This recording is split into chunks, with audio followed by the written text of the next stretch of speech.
Like most viruses, the disease it causes goes by a dissimilar name.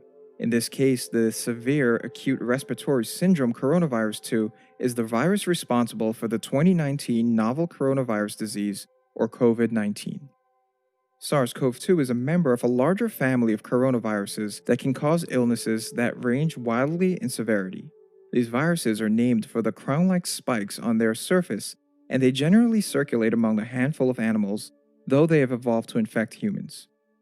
The first human coronaviruses were first identified in the mid 1960s, though it would not be until 2003 for the first known severe illness caused by a coronavirus to emerge, the Severe Acute Respiratory Syndrome, or SARS epidemic in China. A second outbreak of severe illness would also occur in 2012 in Saudi Arabia with the Middle East Respiratory Syndrome, or MERS. SARS CoV 2 is a particularly dangerous strain of coronavirus because of its perfect balance of contagiousness, incubation period, and fatality rate. But where did it come from, and how did it become such an effective pathogen?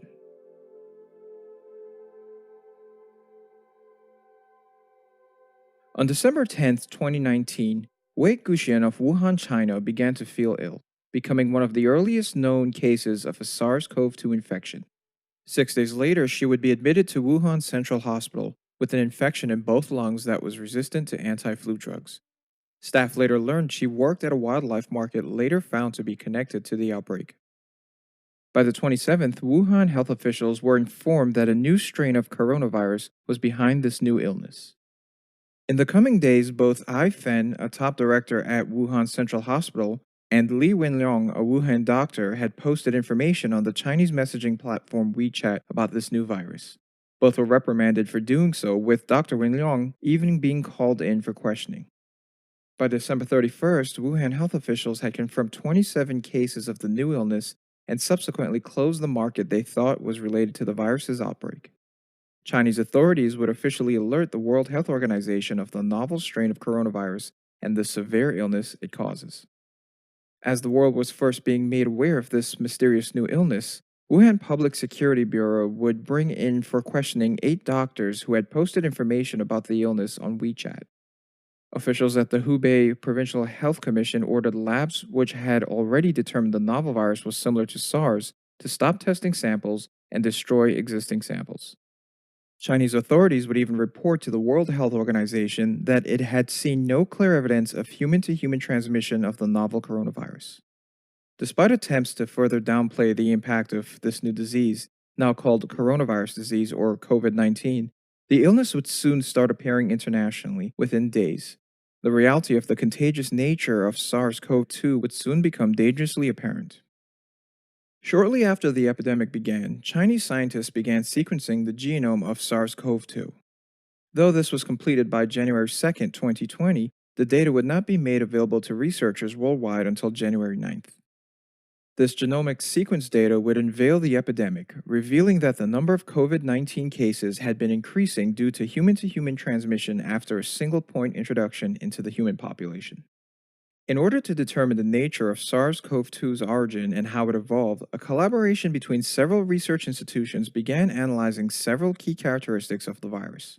Among these, the genetic template for the virus's spike proteins that formed its corona was the primary focus.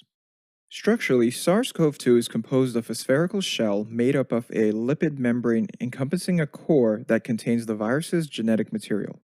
As with all viruses, in order to replicate, it first needs to infect a living cell. Protruding from the virus are structures known as spike proteins. Spike proteins are essential for the virus to both attach to and fuse with a host cell, infecting it. The spike protein of SARS CoV 2 possesses two fundamental domains: a receptor binding domain that allows the virus to attach to a host cell, and a second domain which contains sequences that mediate fusion of the viral and the host cell membranes. During infection, the spike proteins act as a key, binding to receptors on human cells. A fusion process is then activated by enzymes present on the host cell.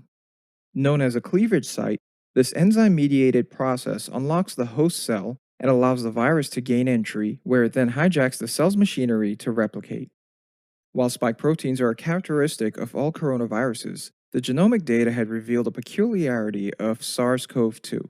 It binds and fuses to the host cell wall as a result of a cleavage site that's activated by the enzyme furin. The significance of this finding is that furin is not only present on lung cells, but also in the tissues of the liver and small intestine, allowing SARS CoV 2 to have multiple potential infection points in the human body. However, it should be noted that the exact molecular pathway that occurs during viral entry has not been mapped, nor is the correlation between the virus's activation site and the severity of an infection understood. The nature of how SARS CoV 2 spike proteins behave also offer a glimpse into its origin. Researchers have found that the receptor binding domain portion of the SARS CoV 2 spike protein had evolved to effectively target proteins expressed by the ACE2 gene. Expression of this gene suggests that it may play a role in the regulation of cardiovascular and renal function. SARS CoV 2 spike proteins are so effective at binding to human cells that scientists have concluded that this feature was the result of natural selection and not the product of genetic engineering. The evidence for natural evolution has been supported by data on SARS CoV 2's overall molecular structure or its backbone. An engineered pathogen would most likely be constructed from a virus already known to cause illness. But SARS CoV 2 appeared to be substantially different in structure from existing known human coronaviruses. However, it did bear resemblance to several similar viruses found both in bats and pangolins, an armadillo like mammal found in Africa and Asia. From the genomic sequence analysis, researchers have concluded one of two likely possible scenarios for SARS CoV 2. In the first scenario, it's theorized that the virus evolved through natural selection in an animal host, then migrated to humans. Strong evidence for this lie in previous coronavirus outbreaks. The 2003 SARS outbreak was attributed to direct human exposure to civets, while the 2012 MERS outbreak was a result of exposure to camels. In this theory, the originating animal of SARS CoV 2 is proposed to be bats, since its structure is very similar to bat coronavirus. However, due to the lack of evidence for direct bat to human transmission, it's speculated that an intermediate host animal could have facilitated the pathogen's movement from bats to humans. Because the distinct features of SARS CoV 2 spike protein would have already evolved prior to entering humans, in this theory, the current pandemic would have emerged rapidly from either a small infected group or even a single infected individual. In the alternate theorized scenario, the virus jumped from an animal host into a human in a benign state, then evolved to its current pathogenic form within the human population. This theory is supported by the similarity between the receptor binding domain of SARS CoV 2 spike protein and that of some coronaviruses found in pangolins. As in the case of the first theory, this transmittal may have occurred indirectly through an intermediate host animal. Once within the human population, the virus could have evolved its cleavage site to activate by furin, possibly via limited undetected circulation in the human population prior to the beginning of the initial epidemic. The SARS CoV 2 cleavage sites appear to be similar to that of strains of bird flu that have been shown to transmit easily between people. This cleavage site evolution could have triggered the current pandemic as it now made the virus far more contagious. As of April 2020, the SARS CoV 2 spike protein is being heavily used as a target antigen in vaccine development. The virus's ability to infect human cells so effectively has also made its behavior a curiosity to researchers.